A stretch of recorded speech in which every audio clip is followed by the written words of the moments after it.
Argument and persuasion. So you will start on the first page of your packet called Note Taking, and it asks the question, what is an argument?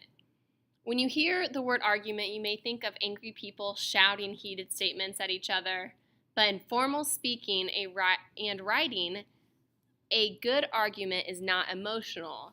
An argument is a carefully stated claim supported by reasons and evidence. An argument is made up of two important parts. The claim is the writer's position on a problem or an issue. The support is the reasons and evidence that help to prove the claim. A writer may include many kinds of evidence, including eye-opening statistics, compelling anecdotes, or examples. Support in an argument is usually for or against an issue. Study the support for the claim stated below. What is the author's viewpoint or attitude towards the issue of teens using the internet? Is the support for or against the issue? So we're going to look at an example right here. And their claim is teens who use the internet for different kinds of tasks are developing important life skills. So are they for or against teens using the internet?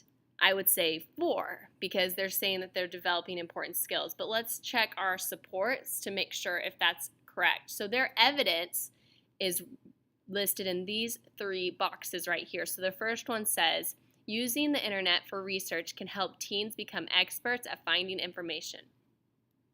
For example, looking up homework, help, in comparison, shopping online both require savvy research abilities. So does that support the claim? Yeah, it's telling you how teens use the internet for different kinds of tasks.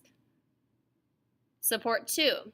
Teens are learning how to multitask. One study found that 30% of teens do more than one thing when they are on the internet. For instance, surf the web and email friends at the same time. All right, that also is supporting their claim. Their last reason is the immediate response required by emails and instant messages can help teens learn to type faster and to process information quickly. These abilities are critical in school and in business. So this is their last support, and it's also supporting their original claim.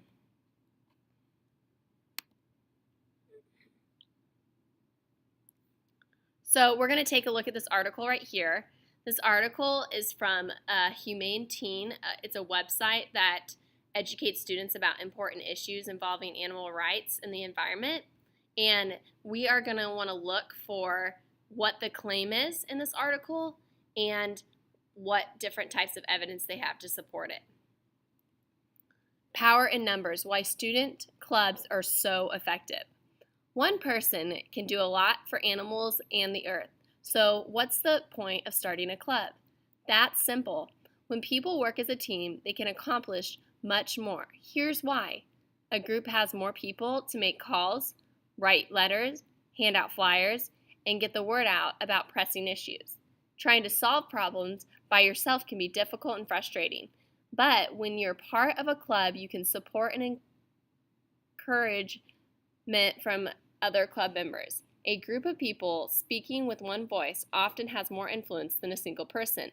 People sit up and take notice when many individuals come together to champion an important issue or cause. A club taps the wide range of skills and talents of its members. If you have a flair for art, you could design animal protection posters or environmental t-shirts. Another member, someone who has a way of words, could write public service announcements or letters of newspaper editors.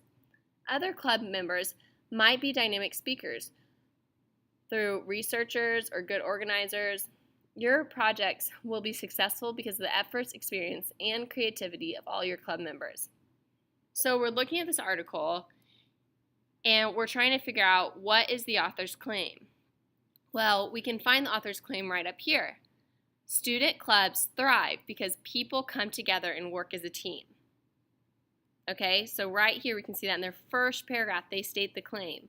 And then we know that they need to have supporting evidence reasons. And we can see there's supporting evidence in each bullet point here on why student clubs thrive when people come together as a team. So they have one that's marked right here. So a club taps the wide range of skills and talents of its members. So does that support why people come together as a team for a club? Yeah, it definitely does.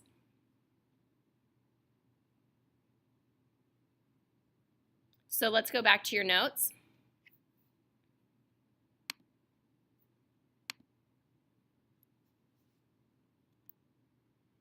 So types of support include statistic, anecdotes, or relevant examples. So all of those were used in the two examples we just looked at.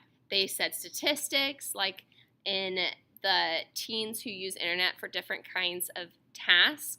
They said 30% of teens do more than one thing when they are on the internet. That's a statistic. Anecdotes and relevant examples. So relevant examples can be your example that you've had or other people's. Choose one of these claims. Television is a bad influence on children, or television does not affect young children.